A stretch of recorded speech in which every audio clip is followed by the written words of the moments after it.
Hello friends, तो episode की शुरुआत होते ही हमें डीन टावर को दिखाया जाता है, जिसमें से बहुत से एनर्जी के बॉल बाहर निकल रहे थे और वो सब डिसाइबल की तरफ गिर रहे थे, जिसे देखकर सभी स्टूडेंट्स वहां से भागने लग जाते हैं और एक एनर्जी का ऑरा हर तरफ फैल रहा था, जिससे बचने के लिए सीनियर एल्डर एक एनर्जी की शील्ड बनाते हैं। फिर तभी हमें डीन टावर से को बाहर निकलता हुआ दिखाई देता है। देखकर सभी लोग रुक जाते हैं और हैरानी से उसकी तरफ देखने लग जाते हैं, जिसके बाद हम देखते हैं कि जियान उस टावर से बाहर निकलता है और तमाम एनर्जी बॉल्स को वापस से टावर में भेज देता है। ये देखकर एल्डर समझ जाते हैं कि ये लड़का दाओ होंग लेवल का वॉरियर बन गया है। जिसके बाद जियान एल्डर के पास आता है और उन्हें कहता है आने में बहुत देर कर दी। के बाद एल्डर कहता है कि तुम आ गए हो, यही हमारे लिए बहुत खुशी की बात है। और फाहो कहता है कि मुझे पता था कि तुम जिंदा हो। शो आगे बढ़ते हुए कहता है कि मैं ये एकेडमी इसलिए छोड़कर नहीं गया, मैं ये सीन मिस ना कर दूं। जिसके साथ कुकिंग उसे लड़ने के लिए चैलेंज करता है, जिसे रोकते हुए लिनहो कहता है कि तुम इस बार मुझे मौका दो इसके साथ लड़ने का। और तभी फोहो कहता है कि अभी अभी जियान उस टावर से बाहर आया है और तुम आते ही उसके साथ फाइट करना चाहते हो, उसे थोड़ा आराम तो करने दो। जिसके साथ ही ये न्यूज पूरे कोर्ट यार्ड में फैल जाती है। इन्हें देखने के लिए बहुत से स्टूडेंट्स भाग रहे थे और वो सबको बताते हैं कि यहाँ पर दो सीनियर्स के दरमियान फाइट होने वाली है। तो सभी बैटल ग्राउंड की तरफ आना शुरू हो जाते हैं। फिर उनकी नजर एल्डर लिन शॉ पर पड़ती है, जो कि बैटल ग्राउंड में मौजूद था। वहाँ दो लड़की आपस में बात कर रहे थे। पहला लड़का कहता है कि मास्टर लिन शॉ काफी स्ट्रॉन्ग है, जिन्हें हराना बहुत मुश्किल है। जिस पर दूसरा लड़का कहता है कि जियान अब 2 होंग लेवल का वॉरियर बन चुका है और टावर में जो कुछ हुआ वो उसी ने किया था। वो कहता है कि अब जियान मास्टर ला हाओ को अच्छी टक्कर दे सकता है। जिस पर पहला लड़का कहता है कि ये तो हम फाइट में ही देखेंगे। इसके बाद जियान बिजली की स्पीड से ग्राउंड में आता है और उसे कोई भी देख नहीं पाता। और इसके साथ ही वहां पर सीनियर एल्डर भी आ जाते हैं, क्योंकि दिल में यही कह रहे थे कि जियान 2 होंग लेवल पर पहुंच गया है, लेकिन वो लिन शॉ को भी इजी मत ले, क्योंकि वो भी अब एक 5th लेवल का वॉरियर बन चुका है। इन दोनों की फाइट में ये फैसला करना काफी मुश्किल था कि इनमें से कौन जीतेगा। और सभी स्टूडेंट्स इन दोनों की फाइट से बहुत ज्यादा एक्साइटेड थे। और जियान लिन शॉ से कहता है कि इन सालों में काफी कुछ बदल गया है। जिसके बाद लिन कहता है कि हाँ, तुम्हारे जाने के बाद काफी कुछ बदल गया है और अब तो मैं भी एक एल्डर बन गया हूँ और तुम्हारे साथ फाइट करने में मुझे बहुत ज्यादा खुशी होगी। फिर तभी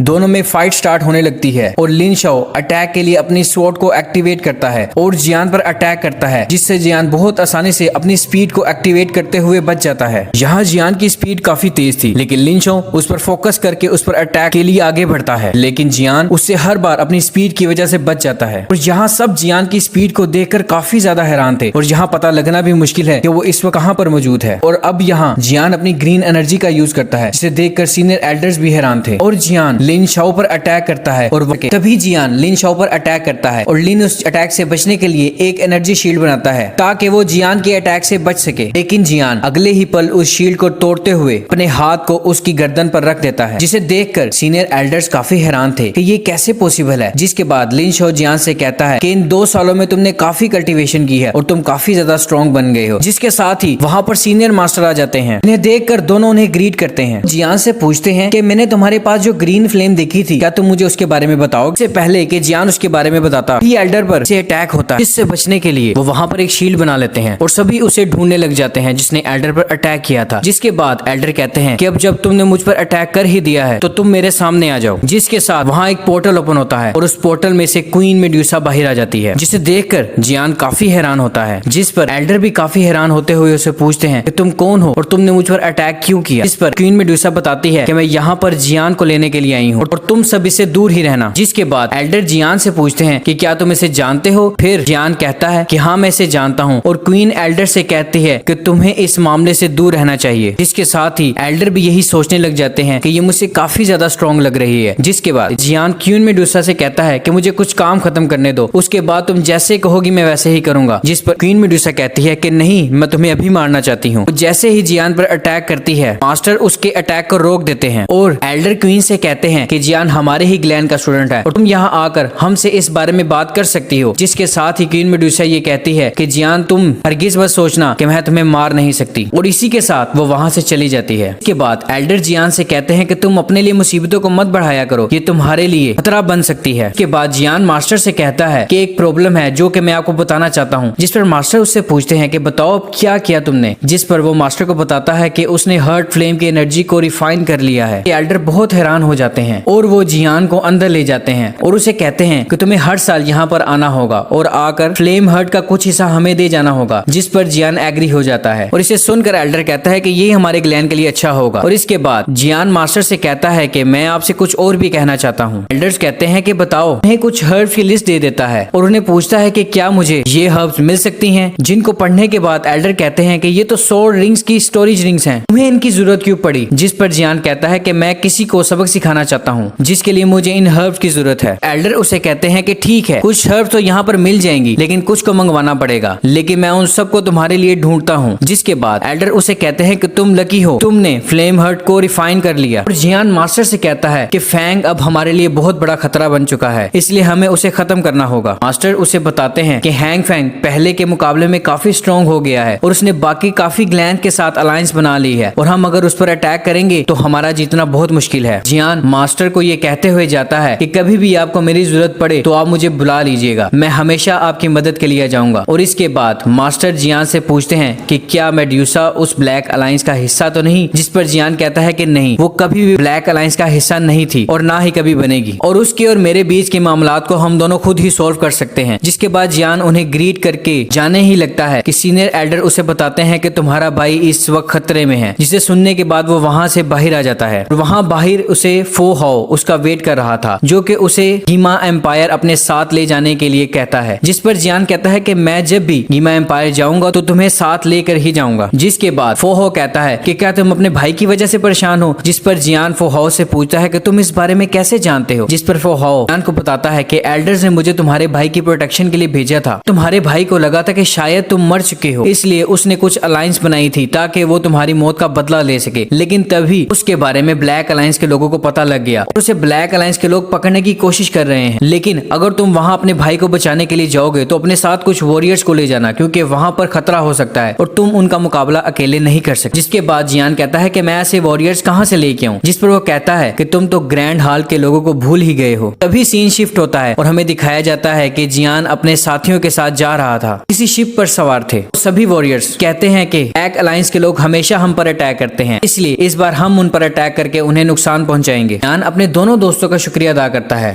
तभी जिया आगे बढ़ते हुए कहती है कि मेरे बारे में क्या ख्याल है। जिस पर जियान कहता है कि तुम्हारा भी बहुत शुक्रिया और तुम में तो इन सालों में कोई फर्क नहीं पड़ा, तुम जरा भी बड़ी नहीं हुई। इस पर जिया उसे कहती है कि तुम जब से यहाँ से गए हो मुझे किसी ने पिल्स बनाकर नहीं दी। इस पर जियान कहता है कि मैं तुम्हारे लिए ऐसी पिल्स बनाऊंगा जिससे तुम किसी भी वक्त अपनी बॉडी को चेंज कर पाओगी। इस पर जिया खुशी से कहती है कि तुम मुझे वो पिल्स लाजमी बना कर देना। अभी वो सब ब्लैक हॉरिजॉन में एंटर होते हैं और उन्हें कहा जाता है कि अब आप यहाँ पर आराम कर सकते हैं। जिसके बाद सीन शिफ्ट होता है और हमें ब्लैक अलायंस के लोगों को दिखाया जाता है जो कि कुछ सोल्जर्स को मार रहे थे। इनका लीडर ये कहता है कि जैसे ही जियाओली मेरे हाथ आएगा मैं उसे मार डालूंगा। और एक बंदा आकर जियाओली को बताता है कि ब्लैक अलायंस के लोगों को हमारे ठिकाने के बारे में पता लग गया है, वो जल्द ही उस जगह पर भी आ जाएंगे। इस पर जियाओली उनसे पूछता है कि उन सबका लीडर कौन है। जिस पर वो बताता है कि उनका लीडर रिच फैन है। और ये सुनते ही जियाओली कहता है कि अब वक्त आ गया है आमने सामने फाइट करने का। अपने तमाम सोल्जर्स को वो अपने डिफेंस सिस्टम को मजबूत करने के लिए कहता है। जिसके बाद जियाओली कहता है कि जियान मैं तुम्हारी मौत का बदला लेकर ही रहूंगा, तुम देखोगे कि मैं इन सब के साथ क्या करता हूँ। इसके बाद हमें जियान दिखाया जाता है जो कि अचानक खड़ा हो जाता है और बाकी सबसे कहता है कि मैं अभी यहाँ से जा रहा हूँ, तुम सब बाद में आ जाना। और ये कहते ही वो वहां से चला जाता है और इसी के साथ ये एपिसोड खत्म हो जाती है।